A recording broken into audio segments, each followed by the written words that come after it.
Shalom saudara yang kasih oleh Tuhan. Kita telah memasuki episode yang ke-23, masih tentang mengasihi Tuhan. Dan episode yang ke-23 ini adalah episode terakhir dari seri tentang mengasihi Tuhan. Saudara, judul firman Tuhan kita adalah pentingnya komitmen mengasihi Tuhan. Pentingnya komitmen mengasihi Tuhan.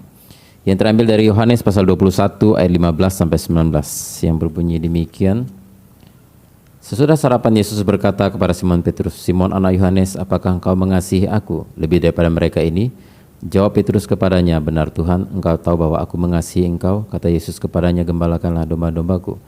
Kata Yesus pula kepadanya untuk kedua kalinya, "Simon anak Yohanes, apakah engkau mengasihi aku?" Jawab Petrus kepadanya, "Benar Tuhan, engkau tahu bahwa aku mengasihi engkau." Kata Yesus kepadanya, "Gembalakanlah domba-dombaku." Kata Yesus kepadanya untuk ketiga kalinya, "Simon anak Yohanes, apakah engkau mengasihi aku?"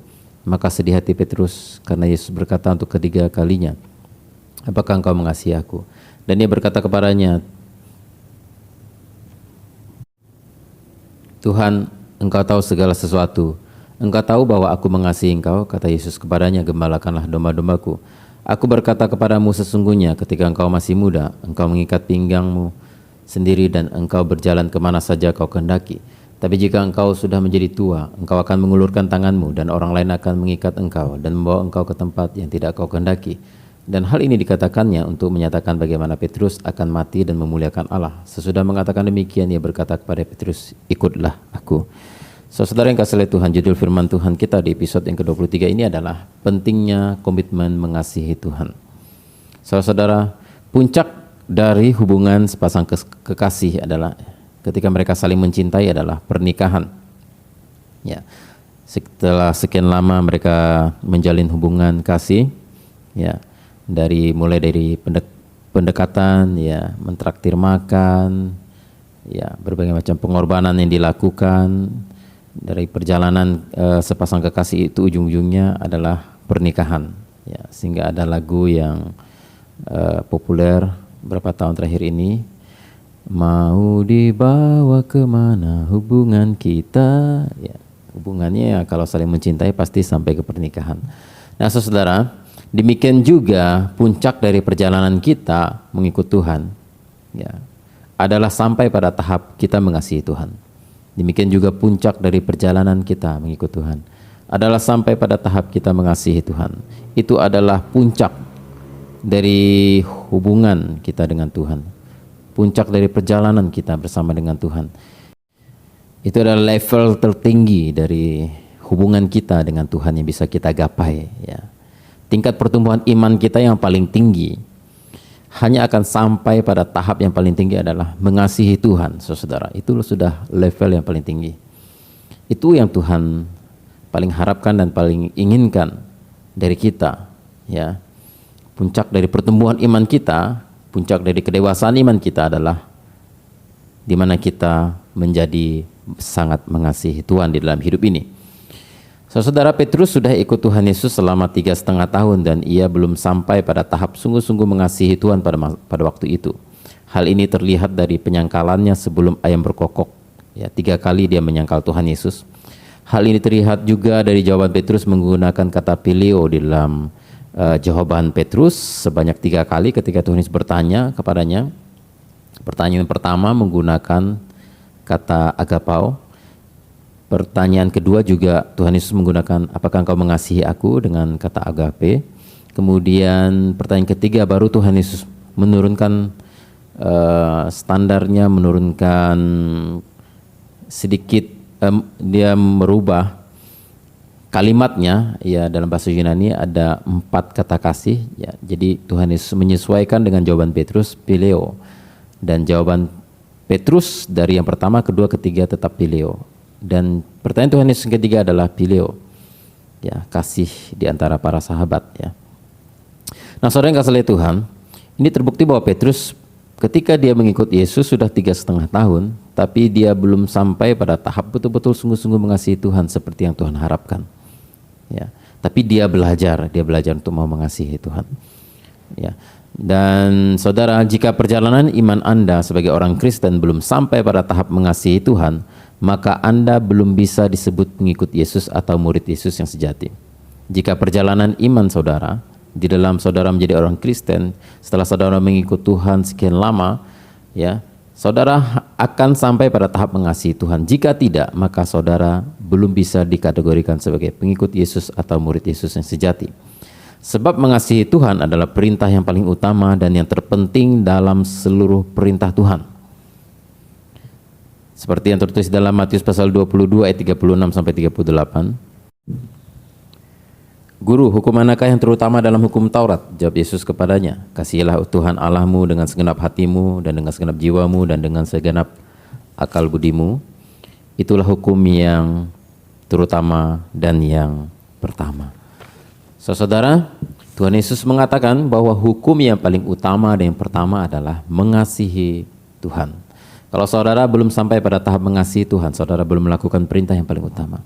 Dan belum sampai pada tahap yang Tuhan inginkan di dalam hubungan saudara dengan Tuhan, ya. Dan mengasihi Tuhan adalah merupakan syarat utama untuk jadi pengikut Tuhan Yesus dan syarat utama untuk jadi murid Tuhan Yesus, seperti yang tertulis dalam Matius pasal 10 ayat 37 dan 38. Barang siapa mengasihi bapa atau ibunya lebih daripadaku, ia tidak layak bagiku. Dan barang siapa mengasihi anaknya laki-laki atau perempuan lebih daripadaku, ia tidak layak bagiku. Barang siapa tidak memikul salibnya dan mengikut aku, ia tidak layak bagiku.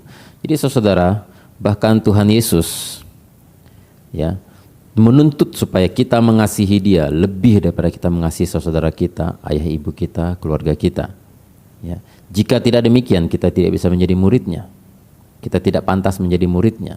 Dan jadi seorang murid Yesus yang sejati adalah seorang murid Yesus yang bukan hanya mengikut Yesus dan bukan hanya sekedar menjadi murid untuk belajar, tetapi harus memiliki hati yang mengasihi Dia. Itulah puncak perjalanan kita di dalam kita mengikut Tuhan. Dalam ayat ini kita mendapati ketika Tuhan Yesus bertanya pada Petrus, apakah engkau mengasihi aku? Tuhan ingin Petrus memiliki komitmen dan kesungguhan dalam mengasihinya. Setelah ditanya, Petrus mulai saat itu mengambil keputusan untuk sungguh-sungguh mau mengasihi Tuhan dengan segenap jiwanya, segenap akal budinya, segenap kekuatannya, segenap hatinya, dengan segenap hidupnya.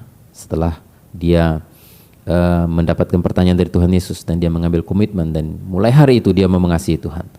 Dia mau mengasihi Tuhan dengan segenap hatinya. Dia mau mengasihi Tuhan dengan segenap jiwanya. Dia mau mengasihi Tuhan dengan segenap akal budinya. Dia mau mengasihi Tuhan dengan segenap kekuatan dan seluruh hidupnya. Dan di akhir hidup Petrus mengorbankan nyawanya demi memuliakan Tuhan Yesus. Saudara, dan apa yang terjadi pada Petrus ketika ia mengambil keputusan untuk mengasihi Tuhan? Oleh sebab itu dari kehidupan Petrus ini kita belajar dari teladan dan kesungguhan Petrus yang sungguh-sungguh mengasihi Tuhan Yesus. Kita belajar betapa pentingnya komitmen orang-orang Kristen untuk mengasihi Tuhan. Seperti Petrus yang mengambil keputusan dan komitmen untuk mengasihi Tuhan dengan segenap hati, segenap jiwa, segenap akal budi, segenap kekuatannya, seluruh hidupnya dia persembahkan kepada Tuhan. Kita belajar betapa pentingnya orang-orang Kristen juga mengasihi Tuhan seperti demikian, saudara. Saudara, mengapa komitmen untuk mengasihi Tuhan itu sangat penting? Mengapa komitmen untuk mengasihi Tuhan itu sangat penting? Mengapa setiap orang Kristen harus mengasihi Tuhan? Ketika seseorang berkomitmen untuk mengasihi Tuhan, maka hal ini akan terjadi dalam hidupnya. Yang pertama, saudara, ketika seseorang berkomitmen untuk mengasihi Tuhan, maka hal ini akan terjadi dalam hidupnya. Yang pertama, terjadi titik balik perubahan hidup. Terjadi titik balik perubahan hidup. Kapan perubahan besar hidup Petrus terjadi, saudara?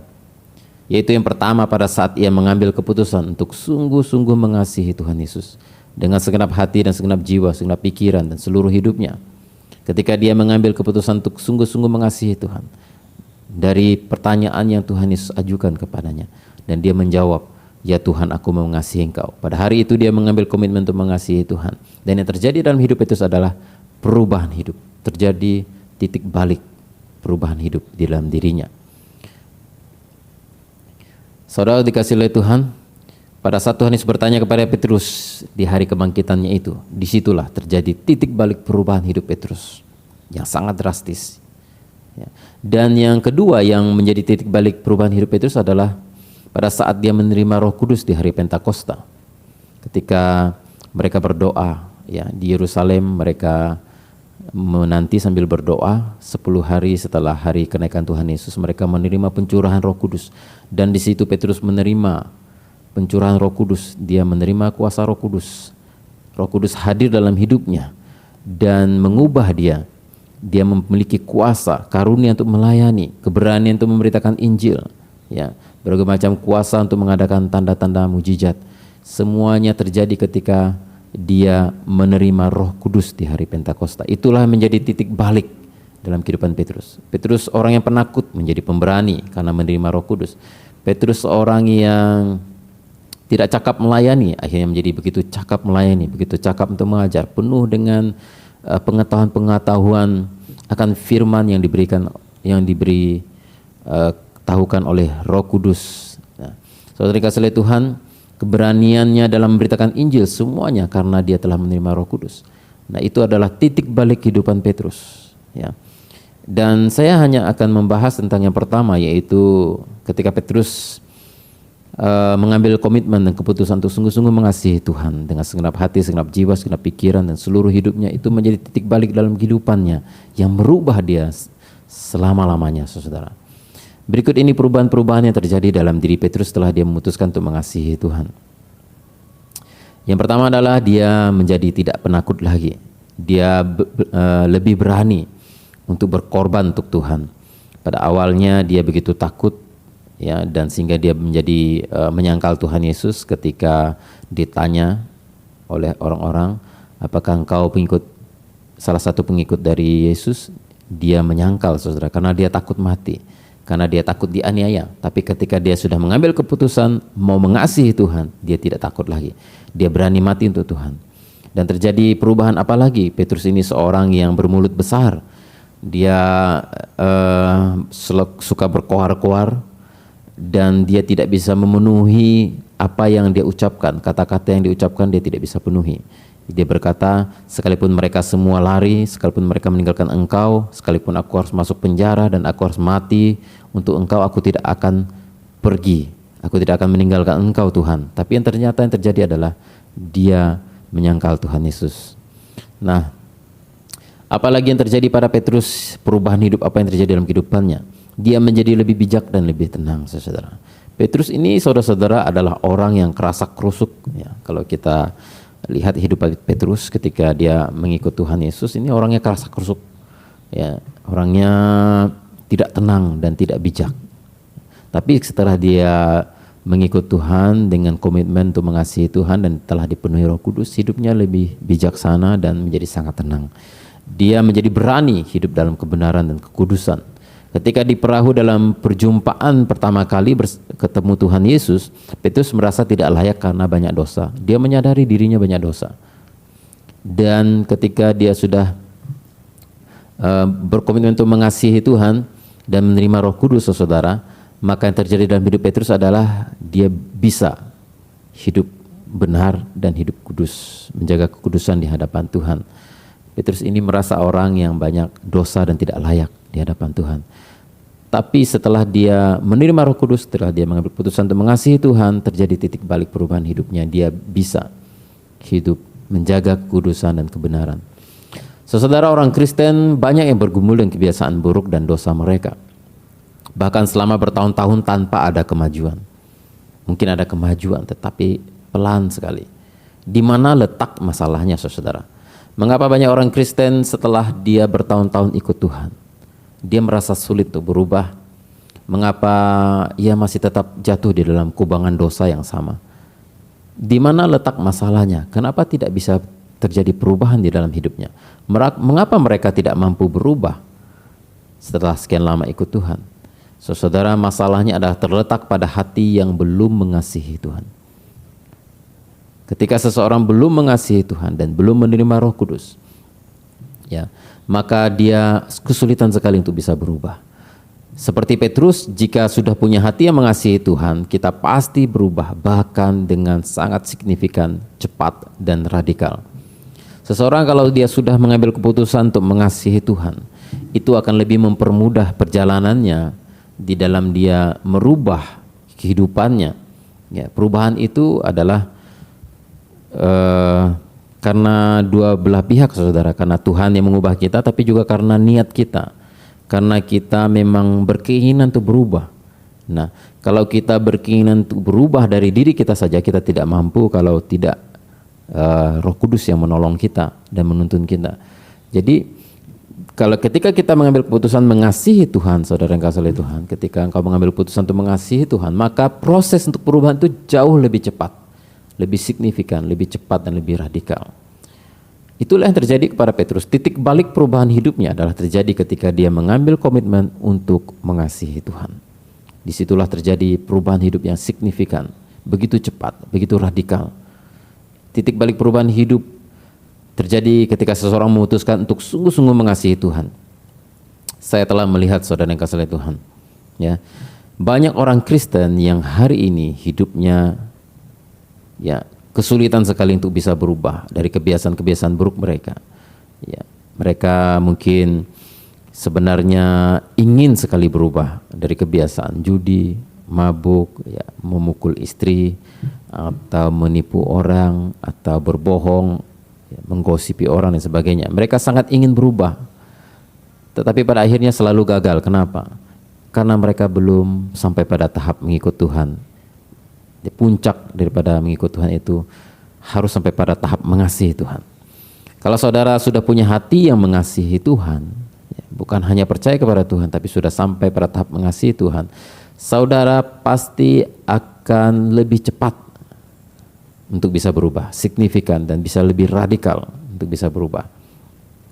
Saudara, bagi orang tua yang mengasihi anaknya, ia akan berusaha memberikan segala yang terbaik. Itulah yang dilakukan oleh Tuhan pada kita.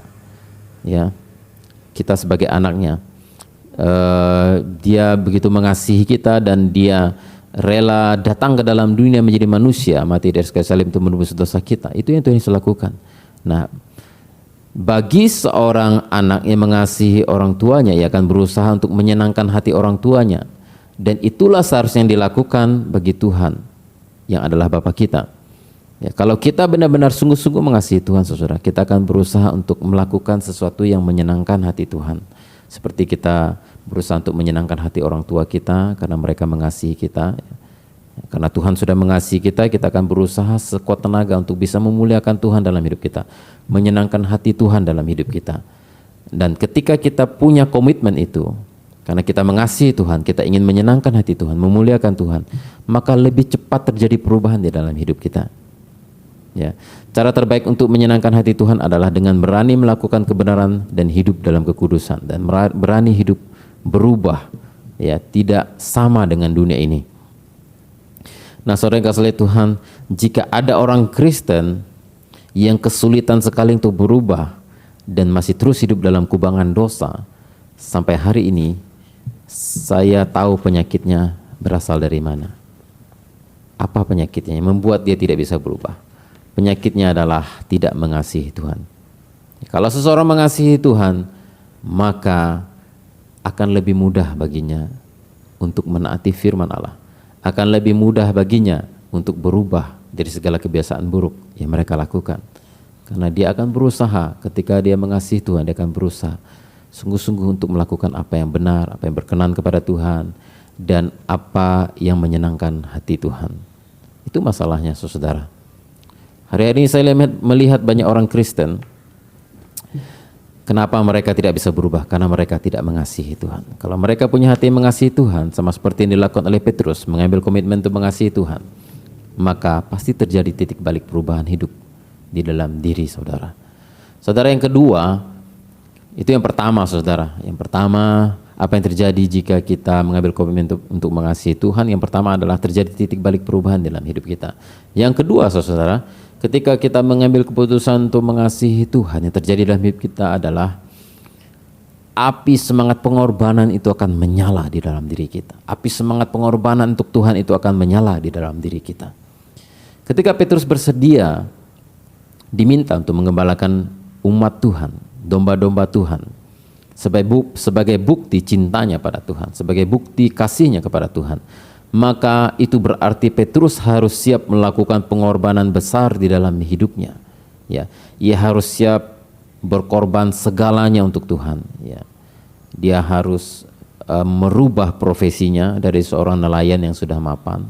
Dia harus menjadi seorang pemberita Injil yang pada waktu itu gereja belum dibentuk, ya, belum ada denominasi, belum ada sponsor, belum ada jemaatnya. Dia mulai dari nol, dia merintis gereja. Saudara, masa depannya ya pasti belum terlihat jelas. Bagaimana dia harus bertanggung jawab untuk menafkahi keluarga, ya. Ya, dia harus mempertaruhkan nyawanya untuk profesinya yang baru, pekerjaannya yang baru, untuk panggilannya yang baru. Tuhan memanggil dia untuk menjadi seorang gembala. Dia harus mempertaruhkan nyawanya. Ya, bahaya dari pihak-pihak orang Farisi, orang Yahudi, pemuka-pemuka agama, dan juga dari pihak kekaisaran Roma yang mengincar nyawanya karena dia telah mengajarkan satu ajaran yang baru, meneruskan apa yang diajarkan oleh Tuhan Yesus. Nah, saudara yang kasih oleh Tuhan, ketika Petrus mau menerima apa yang Tuhan minta dalam dirinya, maka dia harus banyak berkorban. Dia korban segala-galanya. Terlalu banyak hal yang dia harus korbankan. Segala kesenangannya, kemapanannya, masa depannya dipertaruhkan. Ya, semua dipertaruhkan, seluruh hidupnya dipertaruhkan ketika dia memutuskan untuk menggembalakan umat Tuhan seperti yang diminta oleh Tuhan Yesus. Sebagai bukti dia mengasihi Tuhan. Saudara, bahkan seperti anak domba di tengah serigala, demikian hidup Petrus akan selalu berada di ujung tanduk, saudara. Sebelum Petrus mengasihi Tuhan, ia masih selalu takut untuk berkorban untuk Tuhan. Terbukti ketika dia menyangkal Tuhan Yesus sebanyak 3 kali. Itu terbukti bahwa Petrus sangat takut berkorban untuk Tuhan. Ya, dia takut korban nyawa untuk Tuhan. Dia takut ketika nyawanya terancam, dia lebih baik menyangkal Tuhan. Dia belum berani berkorban untuk Tuhan ketika dia belum punya hati yang mengasihi Tuhan. Dan ketika dia melihat Yesus bangkit dan meminta dia untuk mengasihi Tuhan, dan Tuhan Yesus meminta supaya dia mengembalakan domba dan umatnya, maka saudara yang kasih oleh Tuhan, Petrus setelah dia mengambil komitmen dan keputusan untuk mengasihi Tuhan, maka mulai saat itu maka menyalalah api semangat pengorbanan di dalam diri Petrus. Ya. Saudara, kalau ada orang Kristen yang merasa rugi berkorban untuk Tuhan, berkorban waktu untuk Tuhan, berkorban tenaga untuk Tuhan, berkorban biaya untuk Tuhan, pasti orang itu belum mengasihi Tuhan. Sekali lagi saudara-saudara, kalau ada orang Kristen yang merasa rugi berkorban untuk Tuhan, baik itu waktu, tenaga, biaya, uang, ya, pikiran, perasaan, ya, dia tidak mau korban untuk Tuhan, maka orang itu pasti belum mengasihi Tuhan. Saya berani jamin, pasti orang itu belum mengasihi Tuhan. Kalau dia ke gereja, dia takut, ya, memberikan sebagian rezekinya, keuangannya untuk membantu misi di dalam pekabaran Injil, pembangunan gereja, ya. Kemudian dia takut berkorban untuk pergi ibadah hari Minggu, ya tidak usah yang berat-berat lah, pergi ibadah hari Minggu 2 jam, tinggalkan tutup toko sebentar. Atau apalagi kalau pergi melayani harus berkorban waktu, tenaga, biaya, melayani orang yang susah, ya, memberitakan Injil, mempertaruhkan nyawa karena memberitakan Injil. Itu ada sesuatu yang dilakukan menuntut pengorbanan besar, saudara. Kalau orang tidak mengasihi Tuhan, tidak bisa melakukan itu. Hanya orang yang mengasihi Tuhan yang akan rela berkorban waktu, tenaga, biaya untuk Tuhan. Saudara, ketika saya siaran YouTube saat ini sudah hampir jam 10 malam, saudara. Ya, saya tahu bahwa sebenarnya, perlu saudara ketahui bahwa sebenarnya saya buka toko dari jam 5:30 pagi. Saya bangun jam 5 subuh, bahkan sudah jam 4 saya sebenarnya sudah bangun, sudah tidak bisa tidur lagi. Saya saat teduh, habis itu saya mandi, saya buka toko jam 5:30 pagi, saudara. Dan saya tutup jam 9 malam, dan saya baru mandi jam 9 lewat. Dan saya buru-buru datang ke tempat Pak Ari Lesmana, rekan saya yang merekam YouTube ini, yang membantu saya dengan luar biasa, ya. Beliau juga berkorban saat ini Beliau juga belum tidur karena nunggu saya. Jadi kami ini sama-sama sebenarnya lelah, saudara. Saya mau jujur, sebenarnya saya lelah. Kadang-kadang saya persiapan firman Tuhan itu dimulai jam 9:30 malam ketika saya sudah tutup toko, harus sampai jam 12 malam, kadang-kadang subuh sampai saya buka toko lagi, saya persiapan khotbah. Dan sebenarnya sejujurnya saya hampir tidak punya waktu untuk Tuhan, hampir tidak ada. Jika mau dituruti dan jika saya tidak berani berkorban untuk ini, saya tidak punya waktu untuk melayani Tuhan. Tapi saya karena mengasihi Tuhan, dan saya melihat bagaimana komitmen Petrus ketika dia mengasihi Tuhan dan dia rela berkorban banyak hal untuk Tuhan. Dan Tuhan Yesus sudah mengorbankan banyak hal untuk saya. Segalanya Tuhan, banyak hal yang Tuhan sudah kerjakan dalam hidup saya yang saya tidak bisa balas, ya. Pengorbanan di atas kayu salib, ya, berkat-berkatnya yang berkelimpahan dalam kehidupan saya yang tak terhitung. Bahkan saya ada sampai hari ini saat ini karena kasih karunia Tuhan. Seperti saya sudah cerita pada saudara bahwa ketika saya umur 4 tahun, saya pernah tenggelam di Sungai Kapuas. Sebenarnya saya sudah meninggal, tapi masih diberi kesempatan hidup sampai hari ini. Saya ingat seperti John Wesley ketika usia 4 tahun, dia sekitar 4 atau 5 tahun, dia diselamatkan dari kebakaran di rumahnya. Demikian seperti itulah hidup saya, saudara. Oleh sebab itu saya ada saat ini ada karena kasih karunia Tuhan, karena Tuhan mengasihi saya. Dan saudara, oleh sebab itu betul-betul butuh pengorbanan besar bagi saya untuk tetap melayani Tuhan, dan korban biaya, waktu, tenaga, ya, semuanya untuk pelayanan. Dan ya saya tidak perlu cerita terlalu banyak panjang lebar. Semua yang saya lakukan ini hanya untuk kemuliaan Tuhan. Saudara, kasih dan pengorbanan berjalan bersama-sama. Tidak mungkin ada kasih tanpa pengorbanan. Dan tidak ada pengorbanan yang terasa berat jika ada kasih. Sekali lagi saudara, kasih dan pengorbanan berjalan bersama-sama. Tidak mungkin ada kasih tanpa pengorbanan, dan tidak ada pengorbanan yang terasa berat jika ada kasih. Saudara, jika ada seorang berkata, aku mengasihi engkau, tapi tidak berani berkorban, omong kosong, ya. Jika seseorang dia mengasihi, apa yang berat akan terasa ringan. Ya. Kalau kita berkata, aku mengasihi engkau Tuhan, kalau saudara berkata, aku mengasihi engkau Tuhan, saudara tidak berani berkorban untuk Tuhan, itu omong kosong, saudara. Ya. Tuhan perlu orang-orang yang siap berkorban untuknya. Dan ia tidak memiliki hati, dan tidak akan ada kerelaan hati orang untuk berkorban bagi Tuhan jika ia tidak memiliki hati yang mengasihi Tuhan. Jadi Tuhan perlu orang-orang yang siap berkorban untuknya, dan tidak akan ada kerelaan hati orang untuk berkorban bagi Tuhan jika ia tidak memiliki hati yang mengasihi Tuhan. Jadi suatu pengorbanan itu dimulai dari hati yang mengasihi, ya. Kalau kita mencintai seseorang, kita pasti rela berkorban untuk orang itu. Ya, kita mencintai kekasih kita rela berkorban. Ya, kita bekerja banting tulang, kita menabung, kemudian kita melamar kekasih kita, menikah. Ya. Ketika punya anak, ya, kita bekerja dengan giat untuk membahagiakan keluarga kita. Seperti itulah saudara, pengorbanan. Harus ada pengorbanan. Jika tidak ada pengorbanan, maka kasih itu omong kosong. Dan di akhir hidupnya Petrus rela mengorbankan nyawanya untuk Tuhan sebagai bukti cinta dan kasihnya kepada Tuhan. Jadi saudara, di mana titik balik Petrus menjadi berani untuk berkorban untuk Tuhan? Api semangat pengorbanan itu dinyalakan ketika dia berkata, ya Tuhan, aku mengasihi Engkau. Ketika dia mengambil komitmen memutuskan untuk mengasihi Tuhan, maka di situ muncul api semangat pengorbanan dari Petrus untuk Tuhan. Maka dia berani berkorban untuk Tuhan.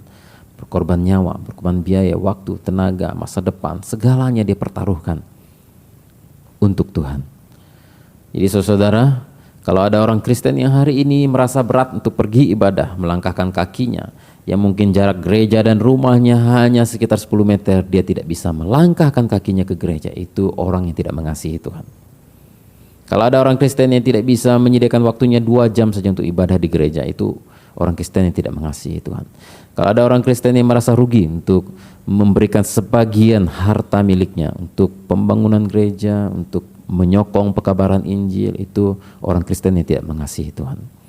Kalau ada orang Kristen yang banyak hitung-hitungan dengan Tuhan, kalau saya ikut Tuhan sekian untungnya, sekian ruginya, kalau saya memberi kepada Tuhan sekian untungnya, sekian ruginya, nah itu orang yang tidak mengasihi Tuhan. Banyak sekali alasan-alasan yang dia buat agar dia terhindar dari pengorbanan, suatu pengorbanan untuk Tuhan. Kalau gereja disesaki orang-orang yang tidak mengasihi Tuhan, maka saudara akan menemukan gereja di mana jemaatnya itu orang-orang yang tidak berani berkorban, maka gereja itu sulit sekali saudara untuk berkembang dan bertumbuh. Jadi saudara kasih oleh Tuhan, ketika seseorang berkomitmen untuk mengasihi Tuhan, maka terjadi titik balik perubahan hidupnya. Yang kedua adalah api semangat pengorbanan itu dinyalakan. Karena seorang yang mengasihi Tuhan, dia akan berani berkorban untuk Tuhan. Yang ketiga, saudara yang kasih oleh Tuhan, apa yang terjadi kepada seseorang yang berkomitmen untuk mengasihi Tuhan? Ya. Yang ketiga adalah akan terjadi titik balik kesediaan di dalam melayani Tuhan. Ya. Seseorang akan bersedia untuk melayani Tuhan ketika dia memutuskan mengasihi Tuhan. Ya. Ketika seseorang mengasihi Tuhan, dia pasti mau ambil bagian di dalam pelayanan. Tentu saja pelayanan kita beda-beda. Ya, kalau Petrus dipanggil untuk menjadi seorang gembala sidang, menggembalakan domba-dombanya Tuhan seperti yang Tuhan minta. Ya, itulah panggilan Petrus, merintis gereja, menggembalakan umat Tuhan, ya, yang baru dilahirkan. Nah, panggilan kita ada yang seperti Petrus, menjadi gembala, penginjil, pengajar, dosen di sekolah teologi, atau banyak juga panggilan-panggilan yang di dunia sekuler, seperti seorang pengusaha dengan harta saudara, keuntungan yang saudara dapat di dalam usaha saudara, saudara bisa menyokong pelayanan karena pelayanan juga membutuhkan dana. Ya, tidak mungkin semua orang jadi hamba Tuhan, karena juga perlu orang menyokong secara dana, itu biasanya para pengusaha. Ya, kemudian kalau saudara punya talenta bermain musik, gunakanlah talenta saudara untuk melayani Tuhan dengan musik. Ya, saudara jago main musik. Kemudian kalau saudara di pemerintahan, saudara bisa memanfaatkan jabatan saudara, kekuasaan saudara untuk mempermudah, ya, pelayanan pekerjaan Tuhan. Ya. Kemudian kalau saudara punya talenta melayani Tuhan, itu mungkin melalui profesi saudara sebagai atlet, olahragawan, ya, pakai semuanya untuk memuliakan Tuhan, untuk melayani Tuhan, untuk memuliakan Tuhan. Ya, seseorang yang tidak mau terlibat dalam pelayanan belum bisa dikategorikan sebagai orang yang mengasihi Tuhan. Saudara garis bawahi kata-kata yang saya ucapkan ini. Ya, seseorang yang tidak mau terlibat dalam pelayanan belum bisa dikategorikan sebagai orang yang mengasihi Tuhan. Saudara perhatikan permintaan Tuhan Yesus kepada Petrus. Petrus, apakah engkau mengasihi aku? Ya Tuhan, aku mengasihi engkau. Sesudah itu Tuhan Yesus baru mengatakan, gembalakanlah domba-dombaku. Petrus diberi tugas. Ya, kalau engkau mengasihi aku, lakukanlah tugas yang kuberikan ini. Dengan kata lain, saudara, kalau seseorang mengasihi Tuhan, pasti dia akan mengambil bagian di dalam pelayanan. Nah, tentu saja seperti yang saya katakan, pelayanan kita berbeda-beda, saudara. Ada yang melayani di bidang ya masing-masing di dalam profesi kita, ada yang melayani Tuhan sepenuh waktu sebagai hamba Tuhan, ada juga yang di bidang sekuler, tapi semuanya untuk kemuliaan Tuhan. Nah, saudara yang kasih Tuhan, seseorang yang tidak mau terlibat dalam pelayanan belum bisa dikategorikan sebagai orang yang mengasihi Tuhan. Oleh sebab itu, apapun profesi saudara, apapun talenta saudara, apapun karunia saudara, gunakan untuk melayani Tuhan. Jangan lupa, gunakan untuk melayani Tuhan. Sebagai bukti saudara mengasihi Tuhan. Karena satu-satunya cara kita membuktikan kasih kita kepada Tuhan, ya, yaitu dengan cara melayani Tuhan. Ya. Ya, dalam situasi tertentu mungkin untuk membuktikan kasih kita kepada Tuhan adalah berkorban nyawa untuk Tuhan. Tapi di dalam kehidupan sehari-hari, ya, ketika kita, bagaimana cara kita membuktikan bahwa kita mengasihi Tuhan adalah dengan melayani Dia, melalui seluruh hidup kita, seluruh talenta kita, seluruh kekuatan kita, seluruh hidup kita, melalui seluruh apa yang kita miliki, kita persembahkan untuk Tuhan. Dan jangan terjun ke dalam dunia pelayanan sebelum memiliki hati mengasihi Tuhan. Jangan terjun ke dalam dunia pelayanan sebelum memiliki hati yang mengasihi Tuhan. Saudara, ketika Petrus diminta oleh Tuhan Yesus untuk menggembalakan umat Tuhan, itu sebelumnya Tuhan Yesus menanyakan terlebih dahulu, Petrus, apakah engkau mengasihi aku? Jadi tugas untuk menggembalakan umat Tuhan itu ya didahului oleh pertanyaan oleh Tuhan Yesus kepada Petrus, apakah engkau mengasihi aku? Jadi sebelum Tuhan Yesus memberikan tugas kepada Petrus untuk melayani dia, dia tanya dulu Petrus, apakah engkau mengasihi aku? Nah, mengapa demikian bahkan sampai 3 kali, saudara? Mengapa demikian? Karena Tuhan ingin supaya seseorang kalau melayani dia harus terlebih dahulu punya hati yang mengasihi dia. Ya, harus mengasihi Tuhan dulu, baru melayani. Jangan melayani dulu, baru mengasihi Tuhan. Ya, tapi mengasihi Tuhan dulu, baru melayani. Ya. Sebab kalau orang melayani dulu tanpa hati yang mengasihi Tuhan, biasanya salah kaprah. Kebanyakan orang kalau melayani Tuhan tanpa hati yang mengasihi Tuhan, itu hanya akan mengacaukan pelayanan, hanya akan mengacaukan gereja Tuhan. Itu hanya akan membuat pelayanan itu tambah ruwet, saudara. Saya telah menemukan banyak sekali orang-orang yang terlibat dalam pelayanan, tapi mereka tidak mengasihi Tuhan. Saya menemukan banyak sekali. Dan orang-orang seperti ini di dalam gereja hanya akan merusak. Ya. Mereka akan cari keuntungan di dalam gereja. Ya. Kalau misalnya pembangunan gereja, biasanya di situ yang sering terjadi perpecahan di dalam gereja. Orang biasanya kalau pas pembangunan gereja paling sering terjadi perpecahan dalam gereja karena semuanya cari untung. Ya, pengen cari untung di situ. Kalau tidak mengasihi Tuhan, maksud saya, saudara. Kalau orang tidak mengasihi Tuhan, pasti dia cari untung. Ya, saya menemukan banyak gereja yang pecah di situ, bahkan orang-orang yang terlibat di dalam pembangunan gereja itu akhirnya tidak ibadah lagi dan akhirnya mereka menjadi antipati terhadap gereja Tuhan. Kan apa? Karena dia ingin mengambil keuntungan dan ketika dia tidak bisa mengambil keuntungan di situ, ya dia menjadi tawar hati dan dia menjadi kecewa dan akhirnya dia mengundurkan diri dari gereja. Bahkan saya menemukan ada para majelis dan tim panitia pembangunan yang akhirnya tidak ke gereja lagi setelah mereka tidak diberi tugas di dalam pembangunan gereja, tidak mendapatkan keuntungan di situ. Saudara, saya menemukan banyak sekali pelayanan menjadi terbengkalai, menjadi kacau balau, saudara, ketika seseorang tidak mengasihi Tuhan. Dulu ada satu tempat di tempat saya melayani, ya. Setelah saya sebelum saya melayani di tempat itu, saudara, ada seorang hamba Tuhan, ya, seorang hamba Tuhan yang melayani tempat itu sebelum saya. Ya, orang ini baru keluar dari sekolah Alkitab, maksudnya baru tamat dari sekolah Alkitab, ya, dan baru diutus. Dan ketika dia melayani di satu gereja, salah satu desa, ya, dia melayani dengan hati yang tidak mengasihi Tuhan sehingga membuat kacau pelayanan. Ya, bayangkan saudara, dia masih suka minum minuman keras.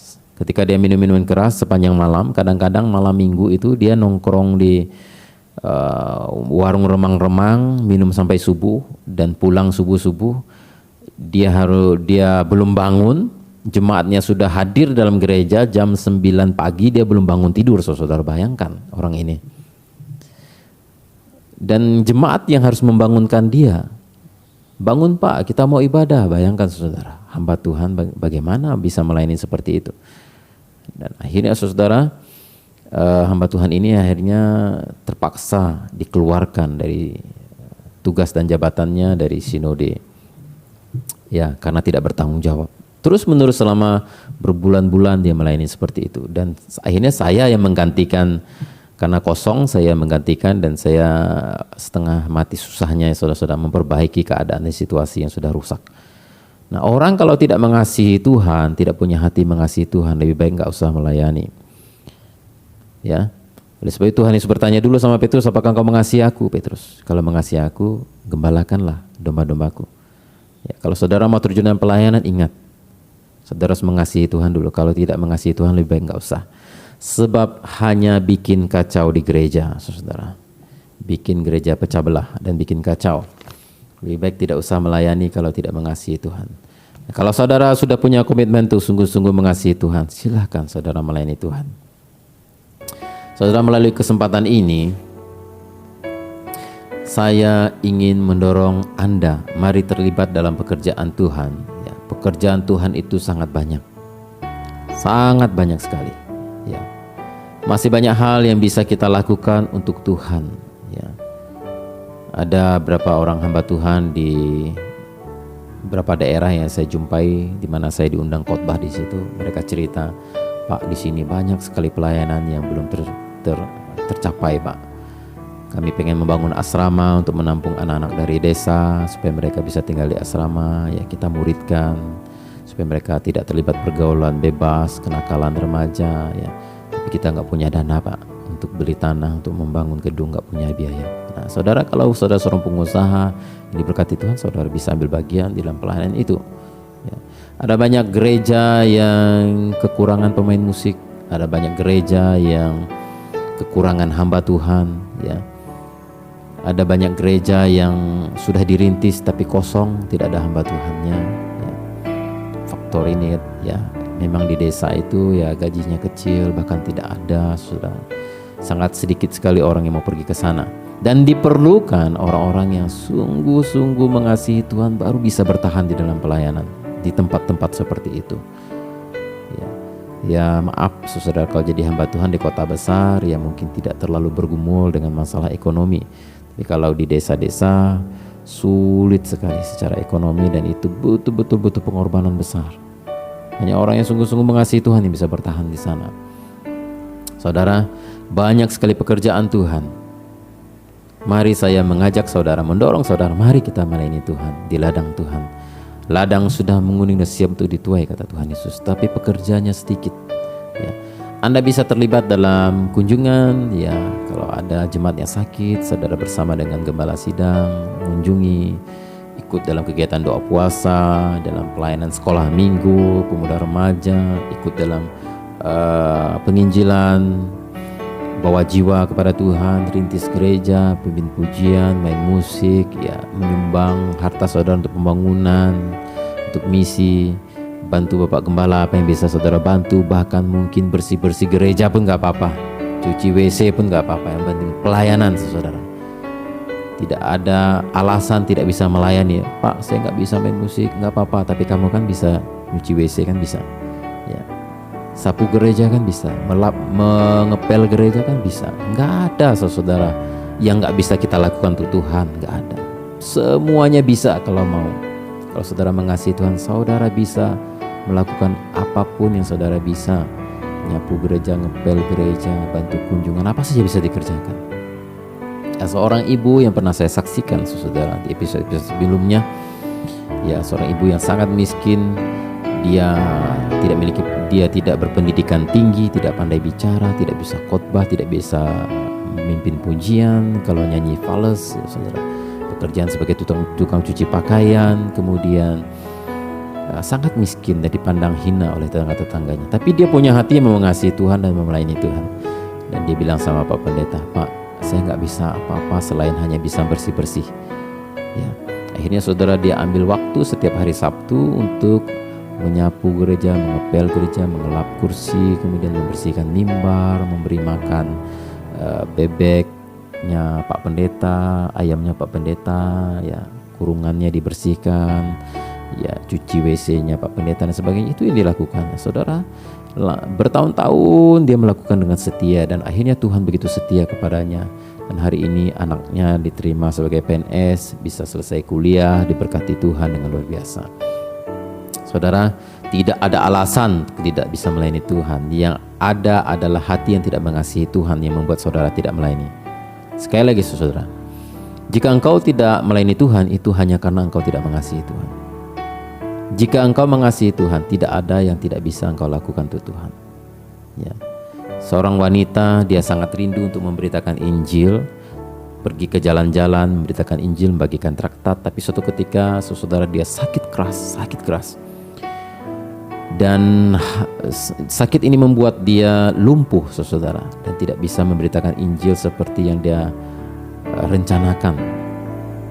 Dia tidak bisa ke jalan-jalan memberitakan Injil. Akhirnya yang dia bisa lakukan adalah menulis ayat-ayat firman Tuhan. Dia catat ayat firman Tuhan dalam bentuk kertas-kertas, kemudian dari apartemennya dia akan menjatuhkan kertas-kertas itu. Ya, siapa yang menemukan di jalan akan membaca ayat itu. Siapa tahu dengan membaca ayat firman Tuhan itu, orang itu bisa mengenal Tuhan Yesus dan diselamatkan. Itu yang dia lakukan.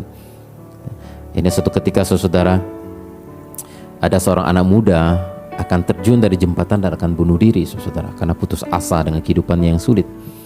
Kemudian kertas yang dibuang oleh ibu ini yang sedang sakit dari apartemen itu mendarat di tangan anak muda itu, saudara, yang hampir bunuh diri.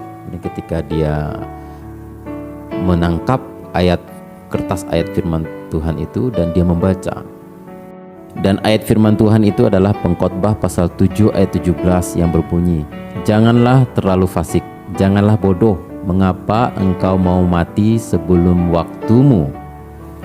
Dan akhirnya pemuda itu tidak jadi bunuh diri, dan dia mencari dari mana asal muasal dari ayat itu. Kemudian dia berhasil mendapatkan wanita yang membagikan kertas firman Tuhan itu, dan akhirnya pemuda itu bertobat, terima Tuhan Yesus, dan tidak jadi bunuh diri. Dan dia menjadi seorang gembala sidang, menjadi pendeta, melayani Tuhan. Dan gerejanya hari ini, saudara, sangat besar dan pelayanannya sangat diberkati Tuhan. Jadi saudara-saudara kasih Tuhan, walaupun wanita ini lemah, lumpuh, sakit, dia tidak putus asa dan tetap melayani Tuhan dengan cara yang dia bisa. Dan Tuhan tetap memakai dia dengan luar biasa. Seandainya tidak ada wanita ini yang menjatuhkan ayat firman Tuhan melalui kertas itu, mungkin pemuda itu sudah mati bunuh diri, saudara. Jadi saudara yang kasih Tuhan, seseorang yang mengasihi Tuhan pasti akan ambil bagian dalam pelayanan. Dan jangan ambil bagian dalam pelayanan kalau saudara belum punya hati yang mengasihi Tuhan. Karena itu hanya akan mengacaukan gereja Tuhan, bikin kacau di gereja. Nah, kalau saudara sudah punya hati mengasihi Tuhan, ambillah bagian di dalam pelayanan. Apa saja yang bisa saudara kerjakan untuk Tuhan. Ya, karena hanya itu yang bisa kita lakukan untuk membalas segala kebaikan Tuhan di dalam hidup kita, kasih Tuhan dalam hidup kita. Jadi saudara yang kasih oleh Tuhan, penting sekali seorang Kristen harus punya komitmen untuk mengasihi Tuhan. Ya, sebab puncak dari perjalanan kita mengikut Tuhan adalah tahap akhirnya adalah hanya akan sampai pada tahap di mana seseorang akan mengasihi Tuhan. Jika seseorang belum mengasihi Tuhan, dia belum murid Yesus yang sejati, dia belum pengikut Tuhan Yesus yang sejati. Ya, dan puncak, ya, level tertinggi daripada pertumbuhan iman seseorang Kristen adalah mengasihi Tuhan. Itulah puncak tertinggi, level tertinggi daripada pertumbuhan iman seseorang adalah seseorang akan sampai pada tahap mengasihi Tuhan, dan semakin mengasihi Tuhan, semakin mengasihi Tuhan. Itulah puncak dari pertumbuhan iman orang Kristen, saudara. Dan ketika seseorang memutuskan untuk berkomitmen mengasihi Tuhan, yang terjadi dalam hidupnya adalah terjadi titik balik perubahan hidup seperti terjadi pada Petrus. Kemudian api semangat pengorbanan itu akan menyala di dalam dirinya. Dia akan berani berkorban untuk Tuhan dari seseorang yang tidak berani berkorban untuk Tuhan. Dan ketika dia memutuskan untuk mengasihi Tuhan, maka yang terjadi dalam hidupnya adalah titik balik kesediaan di dalam melayani. Dia akan bersedia melayani Tuhan seperti yang dilakukan oleh Petrus. Karena dia mengasihi Tuhan, maka dia bersedia melayani Tuhan. Oleh sebab itu saudara yang kasih Tuhan, hari ini kalau engkau belum mengasihi Tuhan, saya mengajak dan mendorong engkau, mari saudara, ya, mari kita jadi orang Kristen yang bukan hanya percaya supaya bisa masuk surga, tapi jadilah orang Kristen yang punya hati mengasihi Tuhan. Itu yang Tuhan harapkan dari saudara. Seseorang yang tidak bisa mengasihi Tuhan lebih daripada mengasihi sesuatu, mengasihi hobinya, mengasihi, bahkan mengasihi sesamanya. Dia lebih mengasihi keluarganya, ayah ibunya, sanak saudaranya daripada Tuhan, dia tidak layak bagi Tuhan. Kita harus lebih mengasihi Tuhan lebih daripada siapapun, lebih dari apapun di dalam hidup ini. Dan kalau saudara mengambil komitmen untuk mengasihi Tuhan, maka yang terjadi pada hidup saudara adalah akan terjadi titik balik dalam kehidupan saudara, perubahan. Saudara akan lebih cepat, lebih bisa berubah, lebih radikal di dalam berubah, lebih signifikan di dalam perubahan hidup. Mungkin saudara bertahun-tahun bergumul untuk bagaimana saya bisa berubah. Saya ingin berubah tapi nggak bisa karena saudara belum mengasihi Tuhan. Kalau saudara mengasihi Tuhan, saudara menerima Roh Kudus, saudara akan dimampukan untuk berubah. Dan saudara, api semangat pengorbanan akan menyala di dalam dirimu. Engkau akan berani berkorban untuk Tuhan, dan engkau akan bersedia melayani Tuhan ketika engkau mengasihi Tuhan. Saudara, inilah episode yang ke-23 tentang mengasihi Tuhan, dan saya menutup episode tentang mengasihi Tuhan di episode 23 ini. Dan di episode 24 kita akan masuk kepada tema yang berbeda, yaitu tentang pertobatan dan keselamatan. Demikianlah firman Tuhan yang bisa saya sampaikan di kesempatan ini, saudara. Tuhan Yesus memberkati kita semua. Shalom.